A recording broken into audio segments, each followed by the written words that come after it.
ఇక రక్షిత వాళ్ళకైతే రుద్రరాజు ఫోన్ చేసి వార్నింగ్ ఇస్తూ ఉంటాడు.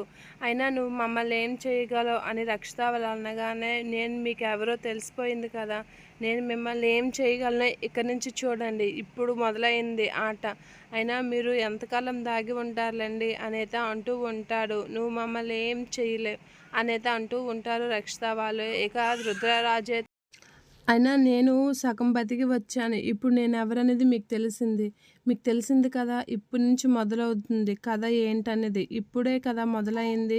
ఇక కథ చాలా రసవత్తరంగా ఉంటుంది అనైతే రుద్రరాజు అంటూ ఉంటాడు. చచ్చి బతికావు. ఆ బతుకేదో బతుకు. ఇంకా మమ్మల్ని మీద పడి ఇంకా మిగిలిన ప్రాణాలు కూడా పోగొట్టుకోకు అని రక్షిత వాళ్ళైతే అంటూ ఉంటారు. ఆ మాటలకి అయినా నువ్వు ఎంత ఏదో చేసేస్తావు, పొడి చేస్తావని అనుకోవడం భ్రమ అని చెప్పేసి ఫోన్ కట్ చేస్తూ నవ్వుకుంటూ ఉంటారు రక్షిత వాళ్ళు. ఇక వంశీ అయితే రుద్రరాజుతో, ఏంటి నాన్న వాళ్ళతో మనం పెట్టుకోగలమా అని అంటే, వాళ్ళని మనం తక్కువ అంచనా వేయకూడదురా, వాళ్ళు చాలా డేంజరస్, అయినా వాళ్ళని మనం ఢీకొనాలి అని చెప్పేసి అయితే అంటూ ఉంటాడు. ఇక వాళ్ళ రుద్రరాజు గురించి అయితే రక్షిత వాళ్ళైతే ఆలోచిస్తూ ఉంటారు.